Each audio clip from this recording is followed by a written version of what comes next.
Salut à tous et bienvenue dans cette nouvelle vidéo. On se retrouve aujourd'hui avec un petit changement de décor en extérieur. Autant profiter du soleil pour tourner dehors, c'est quand même plus sympa qu'avec un fond blanc. Alors, comme promis, on a parlé hier des CV Tech et on va aborder un petit peu plus ce sujet-là. Pourquoi mettre son CV en ligne? On en a parlé hier, c'est important tout simplement pour rester à l'écoute d'opportunités professionnelles et pour pouvoir avoir accès aussi à des offres pour lesquelles vous n'avez pas accès actuellement, donc tout simplement parce qu'elles sont confidentielles ou autres. Donc c'est très important d'avoir son CV en ligne. Mais il faut savoir que quand vous mettez votre CV sur une CV Tech, vous avez en fait des petits robots qui travaillent juste derrière. Donc c'est hyper important de mettre en place des petites astuces de manière à ce que votre CV puisse apparaître entre guillemets en tête de liste et qui soit renouvelé régulièrement de manière à ce que vous puissiez être appelé plus facilement que d'autres CV. Donc en fait votre CV, que vous l'envoyez en candidature normale ou que vous l'envoyez via une CV Tech, il peut être tout simplement traité par des machines. Donc sur le logiciel, ça peut tout simplement être via un ATS, un logiciel de candidature. Alors c'est ce qu'utilisent les recruteurs pour filtrer leur candidature en amont. Donc ils reçoivent les CV sur ce logiciel et puis en fonction des mots-clés, le logiciel peut tout simplement faire lui-même le tri, mais en général le recruteur passe quand même dessus. Mais plus vous mettrez de mots-clés sur votre CV, plus vous aurez de chances que le recruteur puisse vous appeler. C'est pareil pour les CV Tech. Si vous mettez un titre de poste, il peut aussi s'avérer que la CV Tech ou le recruteur utilise d'autres titres pour rechercher ce type de candidat. Donc surtout, n'hésitez pas. Alors il y en a certains qui s'amusent en fait à mettre en transparent dans leur CV, donc des mots-clés qu'on ne voit pas. Si par exemple vous êtes directeur de magasin mais que qu'un recruteur cherche un responsable de magasin, il se peut que sur la CV Tech, votre CV n'apparaisse pas. Donc vous pouvez le mettre en fait en transparent en bas de votre CV, en Word. Donc nous, on ne verra pas en tant que recruteur, mais que du coup, le logiciel, lui, va capter de son côté. Et ça vous permettra en fait de ressortir automatiquement. Donc n'hésitez pas à mettre des mots-clés, c'est hyper important. Ça vous permet tout simplement d'apparaître sur la liste, même quand vous avez qu'un seul titre, parce que le but, c'est pas non plus quand vous avez un CV de mettre 50 titres sur la même ligne. Donc voilà, n'hésitez pas à utiliser cette petite méthode, mettre en fait ces caractères-là en bas en transparent sur la page.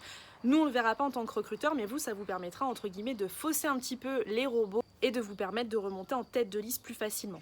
La deuxième chose à savoir quand vous traitez en fait avec les robots, c'est de ne pas hésiter à reprendre les termes de l'offre d'emploi. Quand vous envoyez une candidature via en fait un site d'emploi, il peut atterrir sur un logiciel de candidature qui s'appelle un ATS, et plus en fait vous reprendrez de titres liés à votre candidature et à l'offre d'emploi, plus il aura de pourcentage d'apparaître comme étant un des meilleurs CV sur l'ATS. En fait, l'ATS, quand il va recevoir les candidatures, il va les trier de manière à voir celle qui est la plus pertinente et celle qui est la moins pertinente.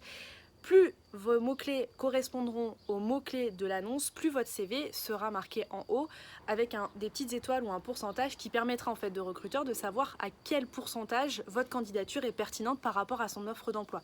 Donc n'hésitez pas à reprendre des mots-clés qui sont dans l'annonce pour les mettre dans votre CV. Ça permettra tout simplement au robot qui est derrière de retravailler et de vous mettre en tête de liste. Deuxième astuce, évitez de mettre des abréviations dans votre CV. Peut-être que vous, sur le moment, les abréviations vont vous parler, mais peut-être que pour le recruteur, ça ne lui parlera pas, et quand il va chercher dans la base de données ou chercher dans son ATS, il va avoir besoin du mot-clé complet. Peut-être que lui, il n'aura pas la même façon de penser, donc surtout mettez-vous à la place du recruteur et n'hésitez pas à mettre des mots en entier au lieu de mettre des abréviations. Ça permet tout simplement au recruteur, quand il tapera le mot-clé dans sa barre de recherche, s'il ne la tape pas en abréviation, de quand même vous retrouver. Quitte à mettre l'abréviation entre parenthèses, mais voilà, ça permettra toujours d'avoir l'idée d'un recruteur qui est très fort dans votre domaine et d'un recruteur qui est moins fort dans votre domaine. Ça permet tout simplement d'être beaucoup plus lisible pour le recruteur en face. Donc surtout, faites bien attention à ça. Mettez-vous à la place du recruteur et dites-vous qu'il ne connaît pas tout le temps votre métier. Parfois, il ne connaît pas du tout ce que vous faites. Donc mettez-vous toujours à sa place. Autre astuce, n'hésitez pas à mettre vos compétences en haut de votre CV. Souvent, quand un recruteur cherche des compétences en particulier sur la CV Tech, il peut le mettre. Alors ça peut être l'esprit d'équipe, ça peut être plein de choses, ça peut être des compétences linguistiques, ça peut être des compétences informatiques. Donc surtout, n'hésitez pas à le mettre sur votre CV, c'est hyper important parce que si vous oubliez de le mettre, le recruteur ne pourra pas y avoir accès et du coup, vous risquez de passer à côté s'il met cette compétence en étant obligatoire. Donc n'hésitez pas à mettre des compétences sur votre CV, c'est hyper important pour vous permettre de vous rendre beaucoup plus lisible et beaucoup plus visible auprès du recruteur. Donc voilà, c'était tout pour aujourd'hui, c'était quelques astuces, voilà, pour vraiment vous permettre d'avoir un CV en ligne qui permettra d'être beaucoup plus visible par les recruteurs. On se retrouve très rapidement dans une prochaine vidéo.